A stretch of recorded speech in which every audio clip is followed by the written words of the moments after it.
Good morning, everyone, and welcome to the webinar. Today, we're going to be talking about email marketing in 2023 and how that might have changed over the last couple of years, especially with COVID and more digital communications.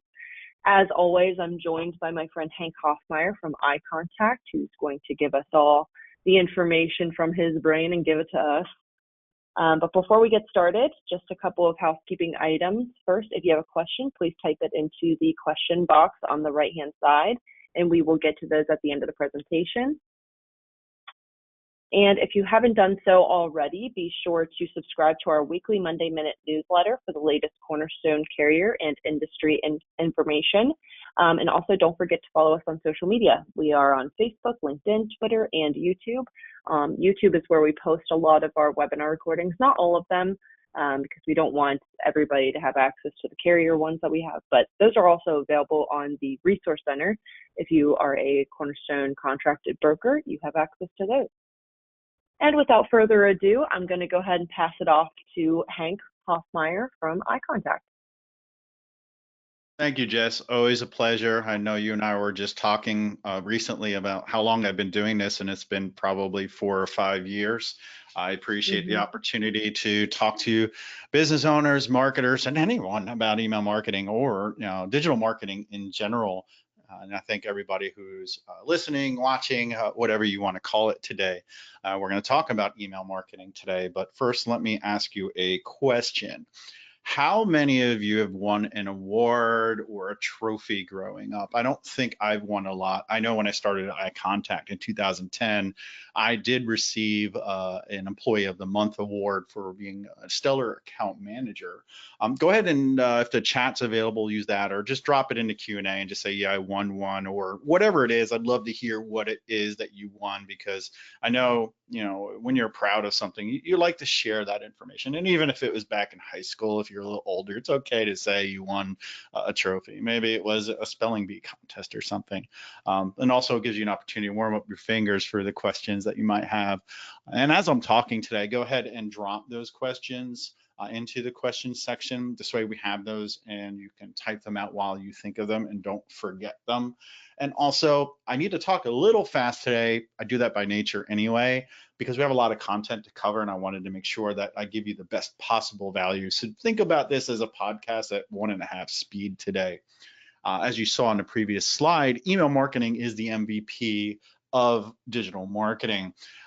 It has the best ROI and gives you the best results and allows you to have what I call a one-on-one conversation with a lot of people. My name is Hank Hoffmeyer. I'm the digital marketing infotainer. I like to make marketing fun and successful. I'm also the senior manager marketing and operations for iContact, which is an email marketing platform. You can find me on all the channels, social media related. I like to say I have really good SEO for my brand name, Hank Hoffmeyer. I take up about the first 2 pages of SERPs, or search engine results. The only thing I ask is if you're going to connect with me on LinkedIn, just let me know that you are on the webinar or you're watching this video. This way I can connect with you. I have this weird rule about not connecting with people that send blind invites. You still may get a reply from me, but if you want to make the wait a little shorter, go ahead and just send a blurb to me.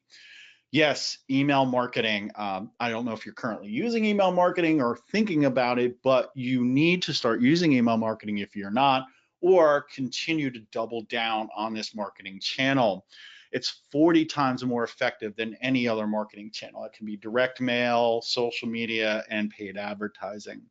61% of American workers say that email marketing is very important to doing their jobs, meaning they're checking their emails. And most of the audience today is going to be B2B marketers.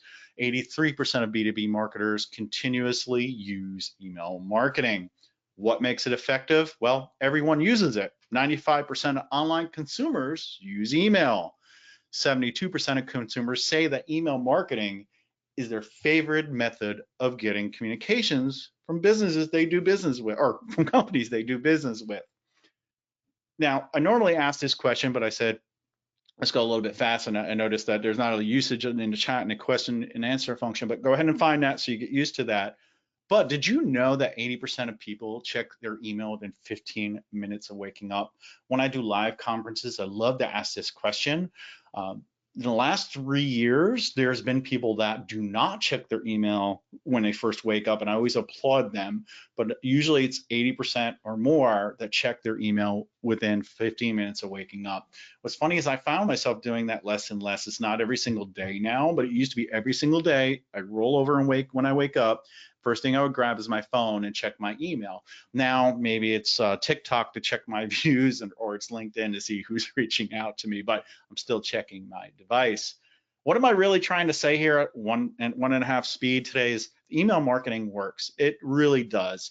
And you're with me so far. Hopefully you're still here. You didn't go and start scrolling on Instagram or TikTok. But let's talk about how you can use email marketing effectively. You need to start off right. And what that means is taking a look at what you're currently doing, or if you get started, you'll get a lot of value about information regarding sign-up forms, welcome emails, as well as the content you're going to use in your emails. Let's start with sign-up forms. It's an excellent way to add subscribers rather than doing it manually or scanning business cards. You can have a sign-up form on your website or a landing page, which allows you to automatically add email subscribers to the platform you use, hopefully iContact. And you only need to ask for information to start a relationship. And normally that will be an email address and first name. You can get away with asking for more, and I'll go over that in a little bit, but really only ask for the information you need to start a relationship. And as I mentioned, you can add it to landing pages and website.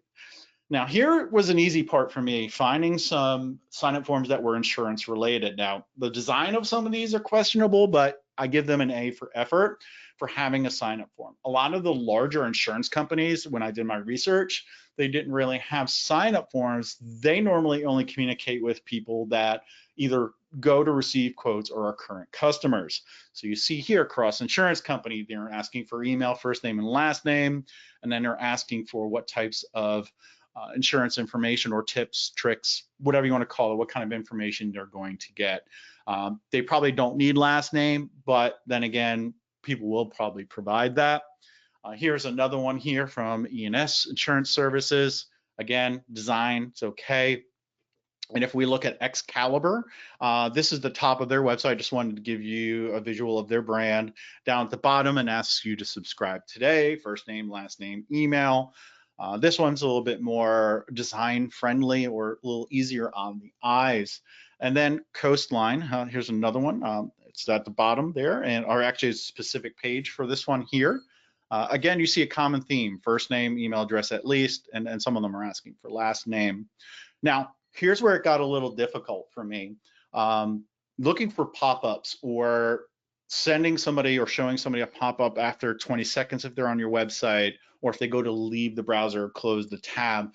I couldn't find any that were insurance related. So this might be an opportunity for you. Somebody comes to your website, they browse around for 20 seconds, you can have a pop-up come up. And I know this one is retail related, but let's pretend it's an insurance site. You can have that pop up, and you can offer folks to be subscribed to your newsletter to give you tips, tricks, information, whatever you want to call it, about insurance or protecting your property, depending on what kind of insurance you offer. Same thing here. So the first one was served to me within 20 seconds of going to the website. And you want to make sure you give people time to learn about your brand and what you do before you serve that pop-up. It should not come up within 1 to 3 seconds. On the other one is leaving so soon. In other words, I went to leave that website or that browser, close it, whatever, I was served a pop-up. When is it okay to ask for more information? Well, I'm talking to the right audience. If you're looking to get a quote for insurance, you're probably going to give more information. But if I'm looking for a coupon code for a sneaker or a pair of sneakers, I might not want to give my first name, last name, favorite color, how much I paid in taxes last year, the name of my children, etc. Because why would somebody need that just to give me a coupon? But if I'm getting information or a quote for insurance, I'm more willing to give more information. And you see this down at the bottom. So you can see that, they're asking for email here. This is an insurance agency. Hey, general information, personal information, and insurance, and then business insurance. So they can target you correctly or give you the right information. At times, it's always good to ask for more information. I always use the example of a restaurant. In other words, they will ask you for your birthday. Why do they do that? because they're going to give you either a free meal or a discounted meal on your birthday. And I'm okay with that. I'm always going to open those emails and provide that information when they ask for that. Another way to collect subscribers is through QR codes. Here's one that, we can use it at contact, throw this on a presentation, throw this up on a window, anywhere, and use it as a mechanism to drive people to your sign up form or to get started for free with eye contact. And I used QR Code Monkey to set this up because I know we'll talk about some tools later on. So that's one that I use, QR Code Monkey. All right, you're collecting email addresses. What are your subscribers going to get? Really, what are they going to get? And I hope right away you're going to give them the warm fuzzies and start sending them emails. The next step is sending what's called a welcome email. Welcome to our newsletter. Here's what you can expect. I went to a sporting goods store about a year ago, and I saw a sticker in the window, and it said, I think it was 20% off your purchase by signing up for our newsletter. So I signed up, and I'm a marketer, so I did it on purpose. And I looked at my phone, didn't see anything. I noticed there was a bench outside. I went down, sat down, and scrolled through some of my social media accounts for a few minutes, kept checking my email. Nothing showed up. I think it was about 15, 20 minutes later. Yes, I did wait that long. I realized I might not get that email right away. I decided to leave that store, went to one of their competitors, and started looking at sneakers in that store. When did I get that welcome email? It's probably a question you would ask. It was about 3 days later. I'm not at the store, and I did not have a good experience. Send those emails right away, folks. It helps set expectations of when people will receive emails and what will be in emails. And that's what's important, is add that into the email. You can also add your social links. So if you're active on social media, you can have people follow you there. It's expected. I expected one when I went to that sporting goods store, and everyone else is probably going to do the same. They're going to expect that email from you. It can include an offer if you have one, but most times with insurance, you might not have an offer, but if there is an offer, you can add it. They have a high open rate. Welcome emails have a stellar open rate. Look at this, 91% on average. Wow, that is a really good stat. 74% of consumers are going to expect that welcome email. The click-through rate's almost 27%, and it's 56% more effective than your standard newsletters. It lets you start that relationship off right, introduce yourself, get brand recognition and trust. Again, hard to find examples because I wasn't looking for insurance and I didn't want to sign up over the last few months for some insurance companies, but here's one from Michael's saying, hey, you're going to love your inbox. This is what you can expect from us. They do have an offer in here. If we're looking at B2B, Litmus is an email testing tool that you see what your emails look like in different inboxes. Hey, you're in. Thank you for subscribing. Here's what you can expect. Hey, let's hop right in. Here's a guide on how to build responsive email design. And they click through to get the guide, and that's their welcome message for this particular company, Litmus. Serve Stitch, personalization. Hey, Bianca, this is one I just found online. But hey, a little bit about us, and they're giving you a code. I love the use of visuals at the top, the hero image, Otter AI, let's Otter, they're having a little bit of fun. A simple welcome message, and they're adding social media to the welcome message to get you to follow them. All right, let's switch over and start talking about content, because when you send an email and people go to their inbox, it may look like this, or at least that's how I see my inbox when I look at it. They're so fatigued. I get so many emails. It's not really clear as day. The subject line is the first thing people are going to see. You can use personalization, such as first name, hello, Hank, comma, we have great sneakers on sale. And you might see a theme. Hank usually uses the example of sneakers because when I do speak on stage, I like to wear funky colored sneakers or something that helps me stand out. So people, if they don't remember my name, they at least say, hey, the guy with the really cool sneakers. I have a really cool, colorful pair of New Balance, also Converse, and I have some Hokas that are really cool colored that I usually wear when I'm on stage.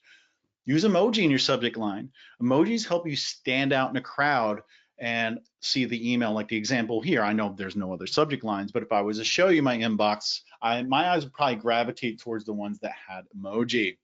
The length should be about 6 to 10 words in length. Otherwise, you're risking getting cut off in the inbox. So keep that short. Also, test your subject lines. Test one version against another, but only test one element at a time. Maybe it's a subject line test. One subject line against another subject line, but the content's the same. Do a 10-10-80. Send 10% of your list version A, another 10% of your list version B. Wait 24 to 48 hours.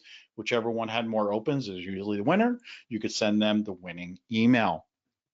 And I mentioned the length of 6 to 10 words. Pro tip here would be to use preview text. So you see here, 2-day super sale, a second example there from Dunham's Rewards. Dunham's is a sporting goods store, by the way. Then there's the pre-header text, which is an extension of your subject line. Just Friday and Saturday only, get 20% off coupon and 25% off footwear. So maybe I would go there instead of the other company that never gave me a welcome message, because that seems pretty appealing to me. But use the subject line, a short one, 6 to 10 words, and then your pre-header to extend your subject line. It's one of the best tips I have for most email marketers that may not be using this combination. Use action words in your subject line, like act now, save, limited time offer, last chance, new video, learn how. Use it related to your business and what you can offer, because you know your business better than me. But use action words in your subject lines for better effect. Find out why. Find out why you need to protect your home, your business with insurance, whatever that is. When it comes to subject lines, what I'm going to offer you at the end here, I want to make sure you're ready for it when a QR code comes up, is our ultimate subject line guide. This is a guide that has 500, and it says 101, I got to fix that. It's 501 examples of good and bad subject lines, ones that worked and ones that did not work, broken down by different industry and type of email, like welcome message, automated, regular, broadcast. And these are examples with data from my contact centers. Use the 60-40 rule when you're creating your emails. That means 60% text, 40% images. By doing this, you'll make sure that your email is not marked as spam when it's received by the email provider. Use a variety of content and visuals to make sure that your audience stays engaged. In other words, do not keep using the same boring layout and template over and over. Make sure your brand guidelines are in there as far as color or maybe font scheme and your logo. This will be a way people can trust you. If they've seen your website and the email looks drastically different, there might be an issue there. Alt text is text that you put behind an image. In other words, if an image shows is not loaded, which can be blocked by default for some email clients, put something in the alt text. If it's a picture of a puppy, cute picture of a puppy, because I probably want to see what that puppy looks like. But it could be related to your services and what you have to offer. And again, test, test, test. Split A/B testing does not always correlate just to subject lines. You can test having an image at the top or no image at the top, different types of content, or your calls to action or CTAs. Let's look at some designs. Sometimes it's best to keep it simple. I love Apple and how they send a lot of their messages and how they build their website. It's simple and clean. They're making use of what's called white space here. And you can see it's just white space around the objects there. They have a large image letting the product speak for itself, some text, and a buy now button. Most times when Apple releases a product, I say, shut up and take my money, just because I know them. I love the quality of their products, and their marketing is really good. Like I said, they let the products speak for themselves. So use some white space. Make sure your email does not look cluttered. Or you can use what's called negative space. So that's more black around your text and your images. And you see here they're using a little bit of black and white photography to draw the eye in and invoke emotion. The classic Z pattern is one that's been used by a lot of marketers. Most languages read from left to right and down. You can use this to your advantage by drawing the eye left to right and down, and that's what Wisteria is doing here.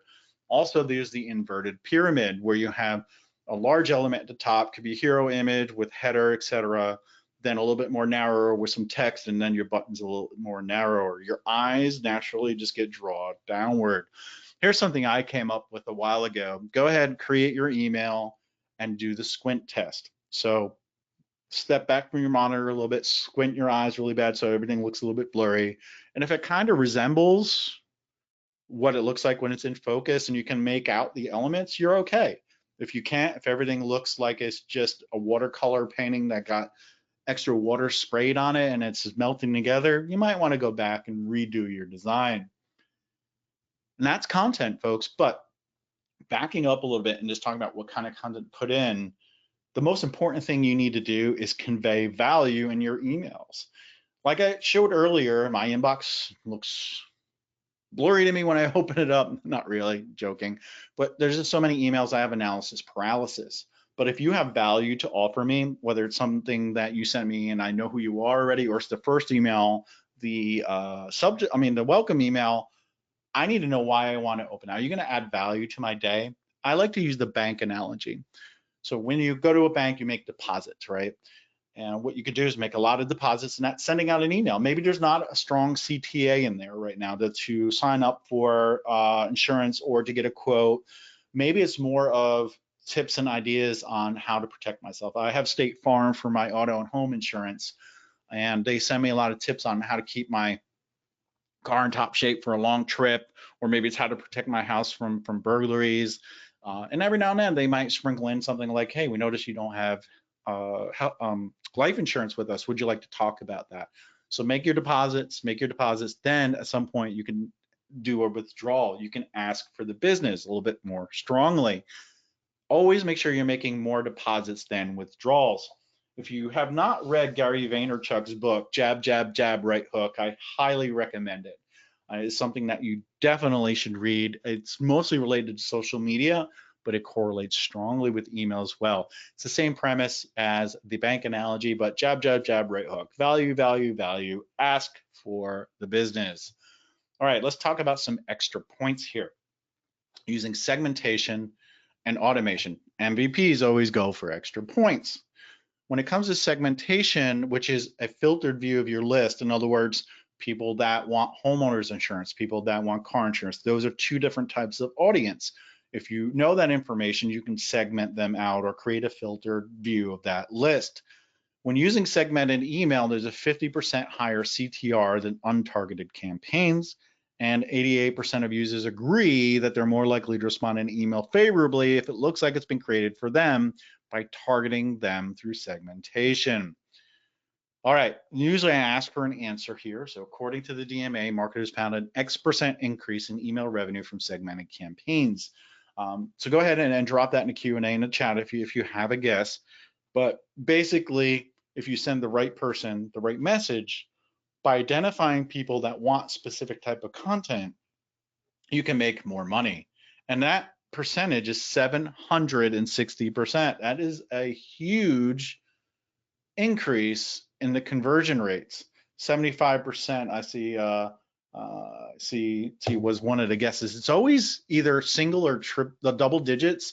Nobody ever jumps to triple digits to begin with. So just know that sending the right person the right message is always going to help.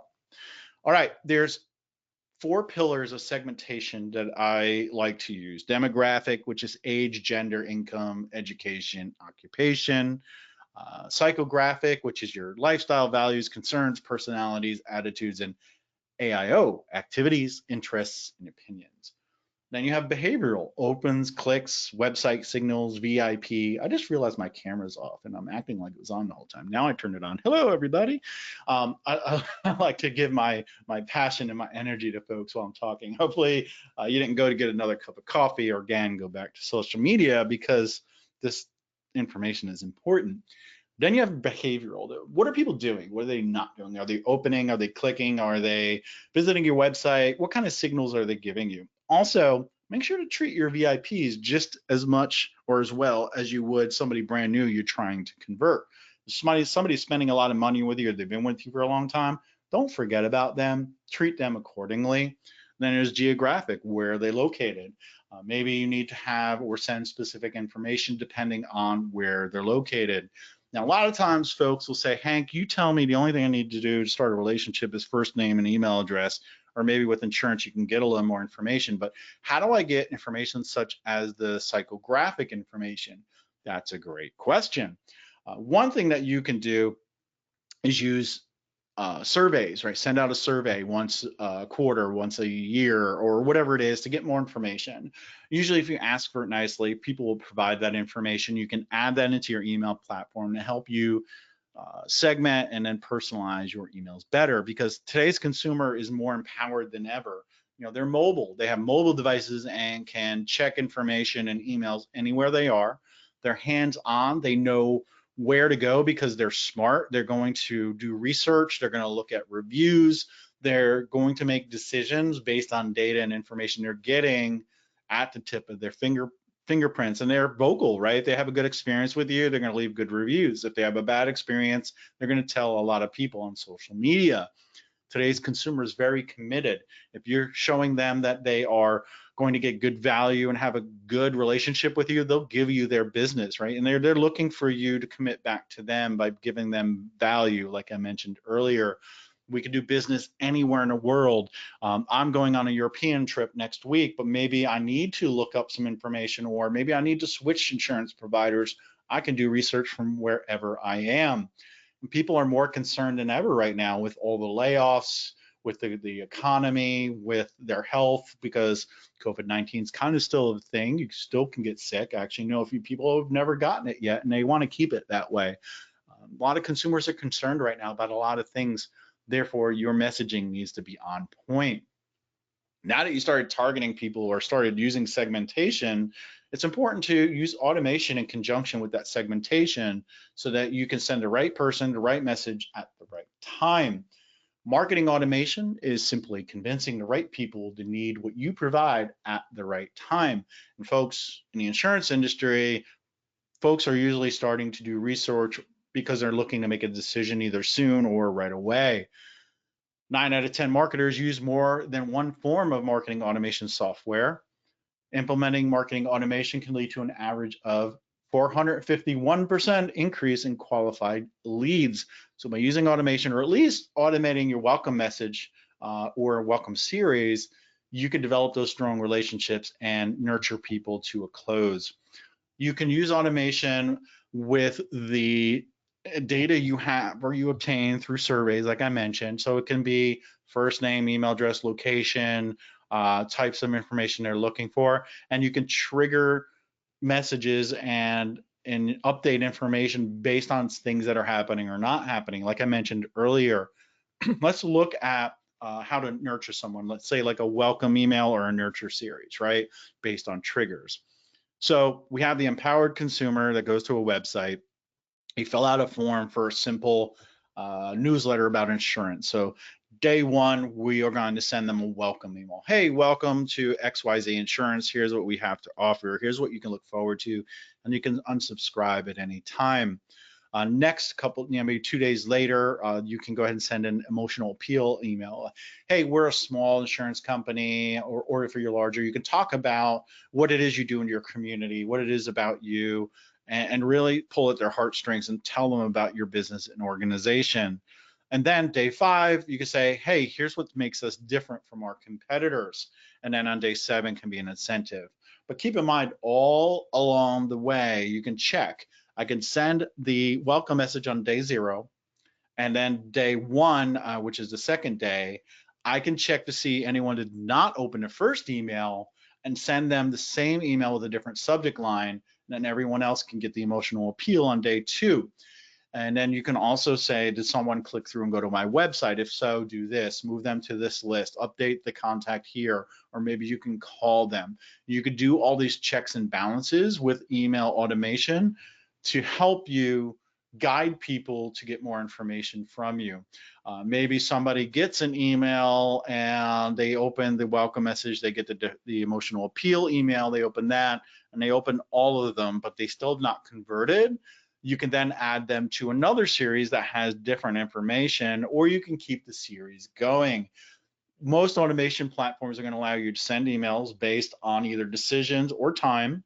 And then also you can add people to different lists, remove them from lists. You can update the contact record. You can unsubscribe them, or you can simply remove them from your platform. This is also a good way to clean your lists of people that have not opened an email from you in a while, which is very important because the more people you have that are ignoring your emails and not opening or clicking is hurting your ability to get your emails to the inbox. It's called email deliverability. A good thing to do is if somebody's not a customer and they've been on a newsletter list, say for a year, and they have not opened in a year, you may want to look at those and either remove them right away or send them maybe one or a series of 3 emails asking them if they still want to receive emails from you, then remove them after they do not engage with that series, and that can be automated. All right, email and AI. I'm not sure if anybody's using AI, but I'm really diving in. I keep hearing that AI is going to take every marketer's job. That's not the case. AI is going to take the job of somebody that doesn't know how to use AI. In other words, if you're a marketer, you need to know how to use these AI tools, and you need to have really good what's called prompt skills. You need to write prompts. You do not want to go in and say, I need a subject line idea. And we've all done this, right? It's Friday, we want to send an email, and you struggle to come up with a subject line idea. Oh my God, I need to get this email out. How am I going to do it? You can go to tools like ChatGPT and put in, I need a subject, give me 5 subject line examples for insurance tips for people who drive cars, right? That sounds like it'd give me some good options, but a slightly better one would be, please provide 5 subject line examples for an email regarding how to keep your automobile in tip-top shape during the hot summer months in Arizona. Please include 2 emojis and write it with the tone of professionalism. I mean, that was probably a horrible prompt, but it's a lot better than the first one. Use AI for subject lines. We just spoke about that. You can also use it for your email copy. And there are some tools out there that can actually help you with images. Maybe we're not all designers in the room. We need all the help we can get. All right, for subject lines, I love to use ChatGPT and Copy AI. When it comes to content, again, ChatGPT, Copy AI, and then Canva. Did you know Canva has Magic Write? If you have a professional, I guess it's the paid or professional version of Canva, you get access to the Magic Write. They don't call their tools AI, it's called Magic. Everything that they do with AI is called Magic because they know there's a stigmatism with AI and people may not know how to use it or want to use it, so they call it Magic. When it comes to images, I like Jasper Art, Starry AI, Dolly, and Deep AI. But I actually just yesterday, I didn't get a chance to update the slides. I got access to Adobe Firefly, which is really cool. You put in a prompt of somebody filling out or somebody reading a report, sitting behind a desk, and sun coming through the window. It'll give you a really cool image there. You can retouch images. You can like highlight somebody's shirt and change the color. It's pretty cool. It's supposed to start working with video as well. But these are some of my favorite tools when it comes to AI. And I have a feeling when we open it up for discussion or Q&A that we're probably going to talk about this more than anything because it is the newest and greatest thing. But keep in mind, this technology is still young. The information you might get might not be accurate. A lot of the content that you're going to get, the term I heard or the phrase I heard in regards to the output is that these AI tools can be confidently wrong. In other words, it says it so confidently that you might think it's correct, but sometimes if you're looking for factual information, it might not be correct. So check your sources, check the information you get. You might want to, rewrite the information you get because it can also cause problems, especially for SEO, something like that. Or a lot of times it might be written so vanilla that it's not really your brand voice. So use it for ideas and inspiration and then take it to the next level. In other words, I want to send out an email. I need some inspiration. All right, it gave me these 3 paragraphs, but I really don't like the some of the content or what they're talking about. I'm going to change it a little bit, and I highly encourage that. But I do recommend using the tools because it's important to learn those because they are going to be more and more available as well as important to marketers and to anyone in general. The generations that are in school now will probably start learning this in school. We need to keep up with these tools, and it makes your job a lot easier. These are the things that are hard to do, but not hard to do. But why not get some help if you can? All right, talked about a lot right now, and it's test time. So I'm going to go ahead and start facilitating the questions to make sure you passed your email marketing quiz. Did you know there's going to be a quiz today? Just kidding, just kidding. So now you have your digital playbook. You've won awards in the past, hopefully, or if not, maybe you'll get one for email marketing soon. This is your digital playbook. Everything we went over is because email marketing is your MVP. It's going to be the best marketing channel you can use, but I want to make sure you have the best possible playbook. Just knowing that email marketing is the best tool in marketing, make sure to go in and create your email campaigns over that latest TikTok video you wanted to create or posting on LinkedIn. Make sure you're using email marketing more than ever because it's still the most relevant tool out there.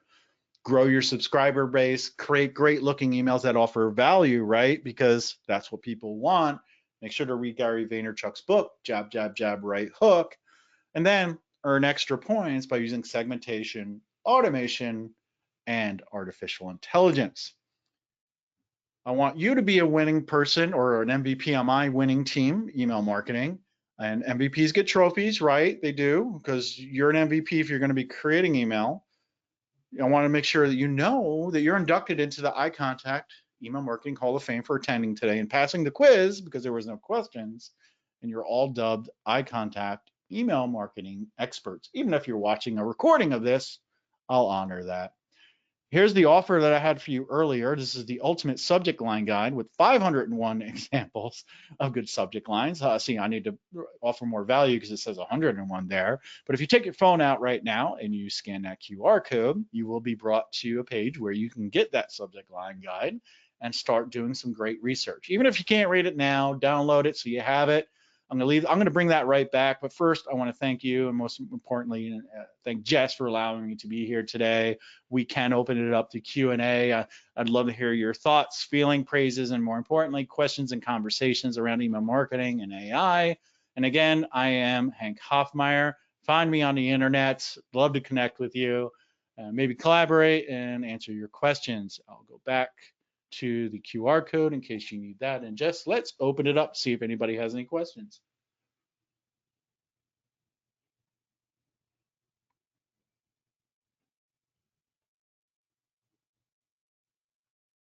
Sorry, I was talking and I was muted the entire time.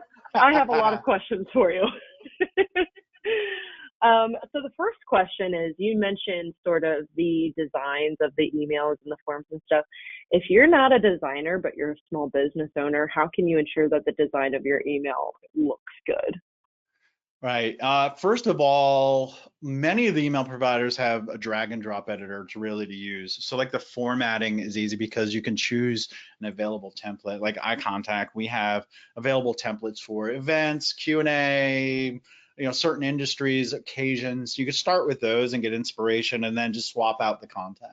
We may have some placeholder content in there, like images, you can use those or you can replace them. We have a stock library, therefore you can do some searching and put pictures of puppies, whatever it is, or buildings, whatever it needs to be.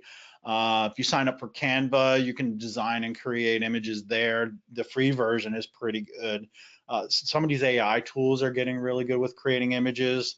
There's another one I signed up for that's like Willow something. I forgot that one, but then Adobe Spark is not Adobe Spark, the Adobe Firefly that I mentioned. But there's free stock images out there as well. What is it called? Unsplash is one of them. I would check those out. But really just look at some examples. Reallygoodemails.com is a good example too. They can give you examples. You can go in and search for specific types of email and it'll give you examples and inspiration.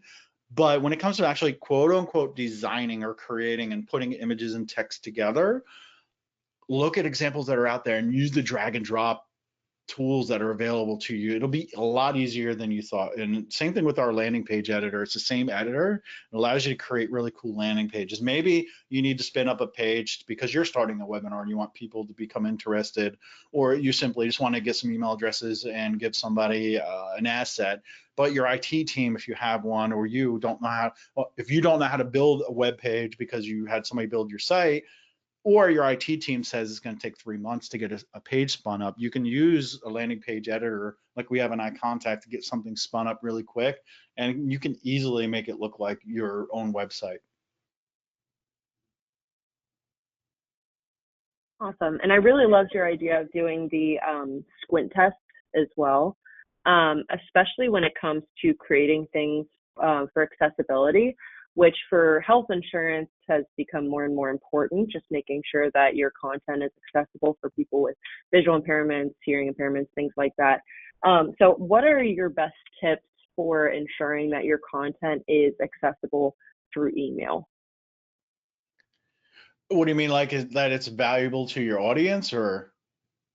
Yeah, like valuable to people who might have difficulty, like might have visual impairments or hearing Oh, okay. impairments, things like that. Yeah, that's a lot more important when it comes to websites because there's certain rules around ADA. Same thing with email in a way, but using alt tags, like I showed you, the title, that will be important because people probably use screen readers for email. So it'll read the subject line, it'll read the pre-header, and then it'll also read the content that's in there and then your images. So in other words, if it's a picture of a person, don't just put person. Put in person inquiring about insurance or something like that if I had to relate it to business. But like, I love using puppies because everybody loves puppies, but like put like cutest picture of a puppy, right? So they can envision that in their head. So it's not only if they don't load images and they're just reading it, and also think about it, and that's a good point. It's probably the first time I thought about it in this manner is think about it if you are visually impaired and you can't see the image, how do you convey that through alt text? That'd be a good way to do that is, to close your eyes and use a text reader for your email, listen to it and hear how it comes across. Would I be able to envision what that image is and it's related to the email? All right. This is a question that I get all the time. Trying to think of how I should phrase it. So that people tend to get emails that look like they're coming from like somebody's personal email, but they don't remember like subscribing to receive those emails. How does that work? Like, how are people getting in contact and things like that? All right, a few things. The first one is to use the correct what's called sender property, and that's your from email address. Let's say I'm sending from iContact because you went to the iContact site and filled out a form. I probably would not want to use Hank Hoffmeyer at iContact.com because you may not know who I am yet. Uh, Marketing at iContact.com, info at iContact.com, hello at iContact.com would be a better fit because then you kind of know it's coming from the brand and not a specific person. Another thing that we haven't talked about here when it comes to email deliverability is make sure you have authentication set up. In other words, when you send an email from a provider, say iContact, we're sending an email on your behalf, and in the back end, the recipient's inbox will receive the email and somebody like Google will look at it and be like, hey, this email was sent by XYZ company, but it was really sent by iContact. Does iContact have permission? That's called SPF, Sender Policy Framework. So that's something we do automatically, but if you're using another provider, check to see if they do it automatically or have them help you set it up. Then there's DKIM, Domain Keys Identified Mail. That basically says that the email has not been altered in transit and no malware or anything has been injected along the way. And that's a setting you just put into your hosting provider, which we have the information on how to do that. And then DMARC, that's a longer one, but basically DMARC is, hey, what do we do with this email if SPF and DKIM were not set up? And a lot of times this helps you with people that may use your email address trying to spoof who you are. In other words, if somebody else is trying to send an email out as marketing at iContact.com and we did not give them the permission, the email would never go to the inbox. So that's a way to protect yourself. And then there's BIMI, which is basically that's mostly for Gmail and some other providers, but it allows you to have your logo in the inbox. If you've ever seen Gmail, sometimes it'll be like, I for eye contact, but we can actually have our logo there. It's another level of authentication that allows you to show these email providers, Gmail, Yahoo, Google, private domains, that you are secure, you're trusted, and your email gets delivered to the inbox rather than saying, hey, maybe this should go to spam or not get delivered at all. And then there's the welcome message, right? Like I mentioned, if you're going to collect email addresses, send an email as soon as possible. I know if you're at a conference somewhere and you're collecting emails on a tablet and it's not connected to the internet, or maybe it's paper, right? If somebody is still doing that, send it out as soon as possible. But if you have a form on your website, connect it to your platform. If you connect it to iContact, you can set that email to go out within seconds or minutes. This way, hey, I signed up for an email from iContact subject line guide. I should get the subject line guide right away. And I should get that welcome message of like, thank you for your interest in our subject line guide. Here's what you can expect in the guide. We're going to send you a few more emails over the next couple of weeks dissecting this document. Hopefully you'll stay tuned. And that creates that trust. Now, kind of like that jab, jab, jab, right hook. All right. Another question here. How often should I send emails, I guess? Awesome question. That is dependent on your business, right? Can people sustain getting an email once a day? Some retailers can get away with that, right? If it's somewhere that you go often. If it is something like insurance, once a week or once a month is probably best, but it really just depends. You don't want to wait too long and have people be waiting for something and then they just forget about you. But then again, you don't want to give them too much. I worked with a gentleman who sold reading glasses. How often would you buy glasses or reading glasses? Maybe the most once a year. So I told him to start sending emails once a month, but he was putting valuable information in there, such as how to improve your vision organically, how to clean your glasses. But before that, he was just sending out an email like every day, every other day with items for sale, and people started unsubscribing and marking as spam. So we realized his audience sometimes would buy additional frames, so different colors, stuff like that, or they get, they need a different strength. Then you had like employee picks in there. It's really getting to know your audience and what they want and how often they want it. Start off maybe with once a week and seeing what your rates are, and benchmark that. If it starts to go up or stay steady, you're good. If it starts to decline, maybe you're sending too much. Poll your audience and ask them, hey, how often would you want to receive emails? That's another good way to do it. Yeah, that's especially important, I think, with health insurance, because obviously people do not need health insurance every day of the year. Like they do, but they're not shopping for it every day of the year. So brand awareness and that timing is pretty important with health insurance as well. Yeah, but then A couple again, more questions. if I wasn't interested or I didn't buy from a specific company, if they told me once a month ways to stay healthy, hey, we noticed because you took our poll that you're X age and over, here's some great exercise tips for that. Keep doing that. Then when I do need to make another change, maybe I will consider them. Yeah, for sure. Couple more questions here. How long is too long for an email? Again, depends on your audience and what you're trying to convey. There's some people that would read a blog post that's in an email. There's other people that say, hey, get to the point. I have 125 other emails to read. It just depends. But I think maybe keep it like a blog, keep it like 500 characters. If it's like an email with some text in there and add some images.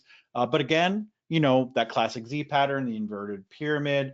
If you're announcing a new line of insurance, a simple email announcing it and teasing and say, stay tuned for more information. You can always chop up that information to go over in a series of emails as well.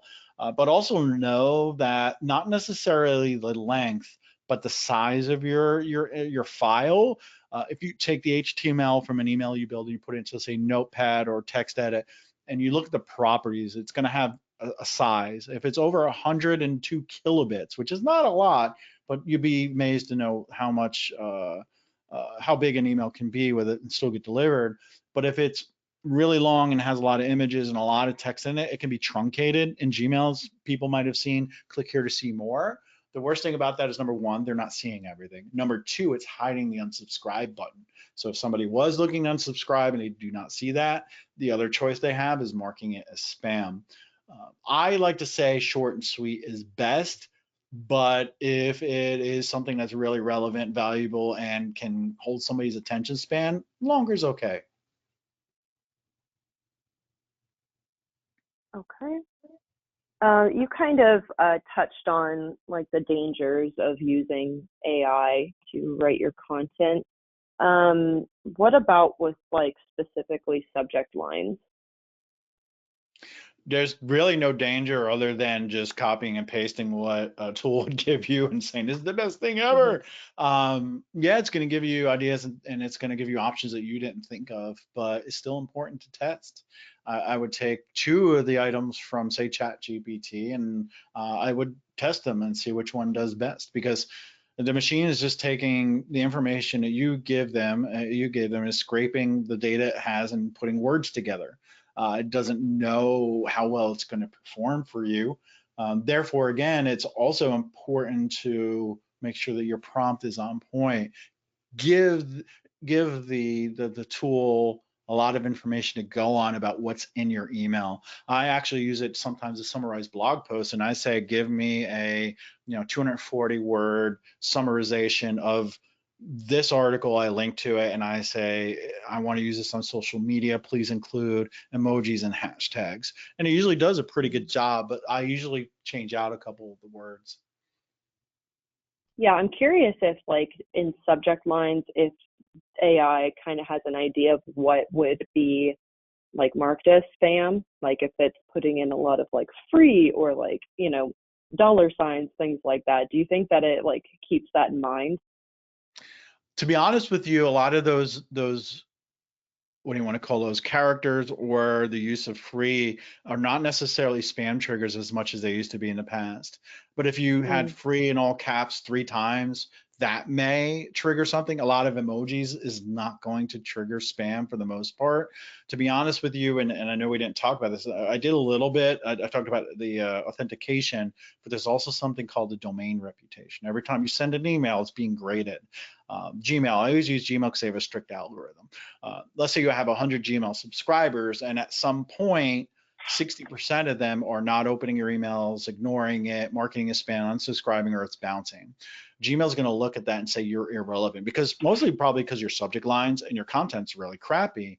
They're going to start sending more of your email to spam because of that domain reputation. Now, some people might correlate that to using certain subject lines, but that's not the truth. But Chat GPT and other AI tools, they're just using data models. They're just going out and scraping up to, I think it's 12 sources and putting words together. It's really all it's doing.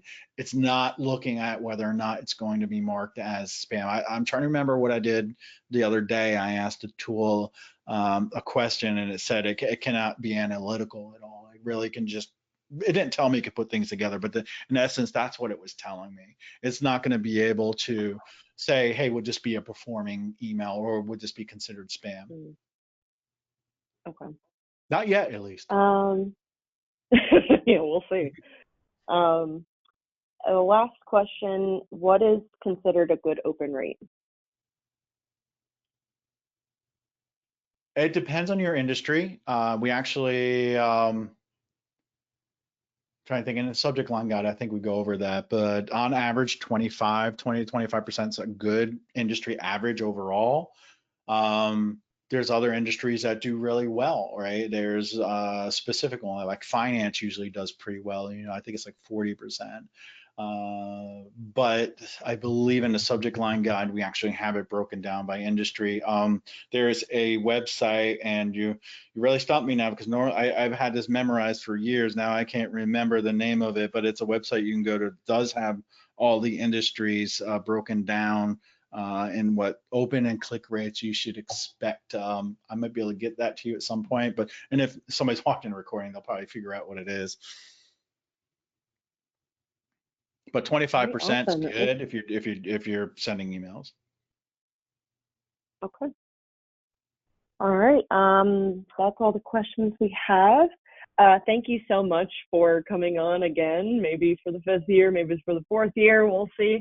And offering your expertise and making us all MVPs of email marketing. Thank you all for joining us today. If you have any additional questions for Hank, if you'd like to reach out to him and learn more about iContact, I highly recommend that you do so. iContact is a great email provider that we used for years. Very easy drag and drop tool for people who maybe don't know much about design or anything. Highly, highly recommend it. And if you guys have any additional questions, feel free to reach out to me, and be sure to join us for all of our upcoming webinars, including webinars in our Build Your Brand series. And everyone have a great day. Thank you so much, Hank. Thank you.